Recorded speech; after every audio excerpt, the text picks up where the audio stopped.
What's important for you in an amplifier? Why did you want the Rake? Mid-range. It's all about mid-range to me, like I explained in the lead sound. When I'm playing on the high two strings, if it thins out, if all of a sudden the sound just gets thin and tinny, that's all I can think about. Most amps, that happens. The mid-range control, it's got to start as a sweet mid-rangey sound. It's just, that's the way it is. And that's the way this amp was designed. Your dad, I told your dad exactly what I wanted, and he knew. He knew from the old days of the old deluxes where he did the 6-position mod. That whole story's on the other videos on your site. You can hear about, you can watch them and you'll figure out how all the chain of events went down. It's really a cool story. And I got to say, I was the perfect guy to tell the story. I was there in every move and had something to do with it, and every level getting your dad to another level.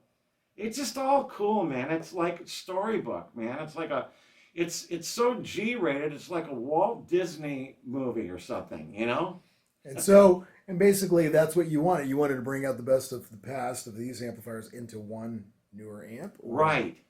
We don't have a 6-position capacitor switch in this amp, but we don't need it. And here's why. The solo channel is loaded with mids. The clean channel is clean.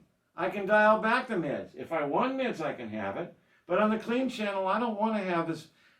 Mids are the first thing that needs to go when you're playing a clean sound. So the channel was designed to be a much brighter channel. By the way, I only have the presence up like on 1.5 here. And the reason it may be, if I'm on a gig, it may be a little louder, especially if I'm playing the rhythm stuff, but that's another story. Look, you set it to your taste. But the bottom line is, you get the high 2 string on the guitar to have some meat up high on the neck. And when that doesn't happen for me, if I'm playing through an amp that doesn't allow that, I'm done. All I'm going to think about is that. It's not going to be any fun. When you're playing and you have a great tone and you're not thinking about anything that's bad in the path, you're digging your guitar the way it feels that day, you're digging your setup and you're digging the amp, then you just play. And more will come out of you than if you think you're fighting anything. If I think I'm fighting an amp tone, man, it's not play. I'm just not going to play well. And that's all I'm going to think about. And it's not cool. And you're still a lover of tube amps. You've played a lot of new digital devices. Why do you like tube amps more in general? Or why, what is it about? The distortion. You can't model distortion and warmness and sweetness. You can't do it. You can get close, but you can't do it.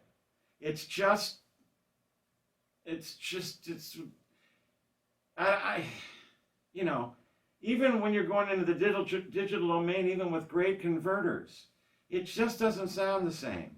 Anyway, mid-range for days on the lead channel, which I love, clean, and a lot of gain, which is different than the older ones. There's more clean gain on the clean channel before breakup now.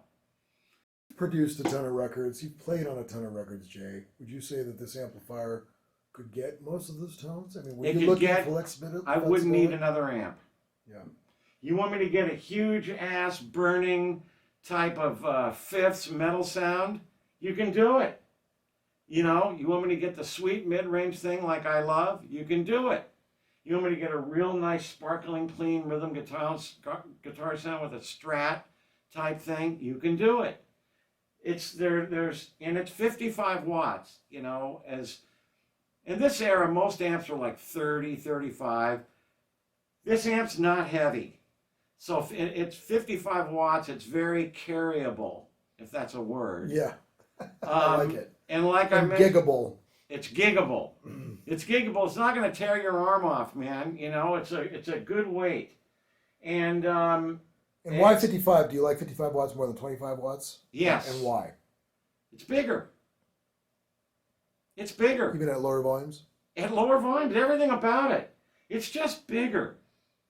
And I like big to a point. And I remember when touring with these in Japan and Europe in 94 and 96, or 96 we used these on the tour. The first time I was using another amp. But we hadn't brought this out yet. So in the 96 tour, I remember every time I'd plug into it and we'd be doing the sound check or playing it, I'd go, makes me want to play. It makes me want to play. When I want to play, I have fun playing. If I don't like what's happening, no fun. Yeah.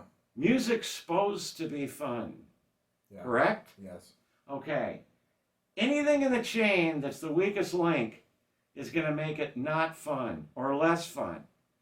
There's nothing in this chain that is a weak link. It makes me want to play, and then I have fun.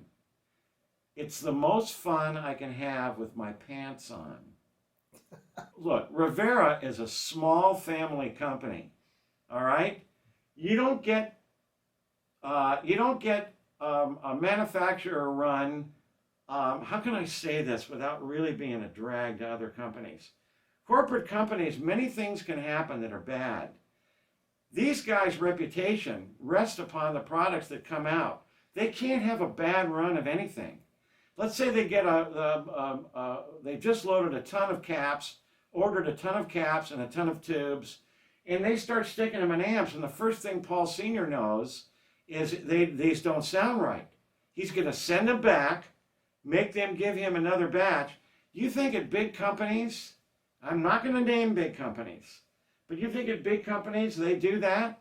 Maybe, but I got to tell you. Especially made overseas, which a lot of them are. Made overseas where you can't control it. Yeah.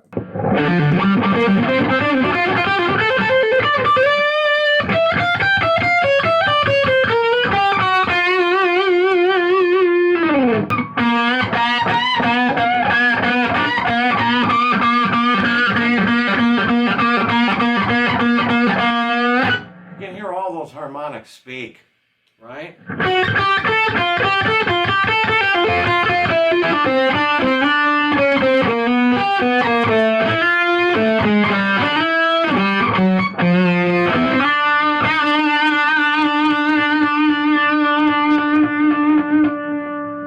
Dig the sustain and the tone, man. I'm on like what, 2?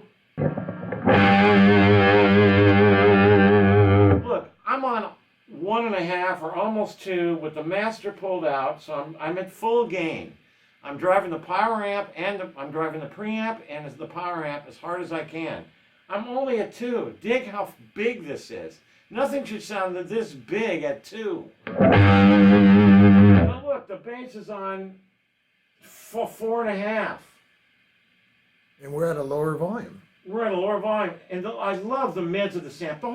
Everything about an amp to me is the mids, because you can't add mids later and make it sound right.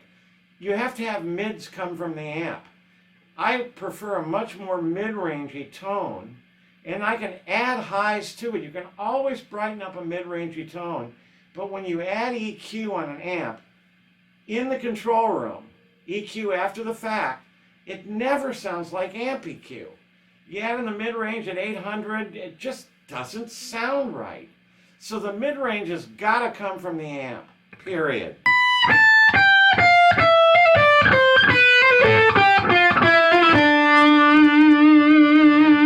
Then the high strings would be thinning out so much if there wasn't mid-range.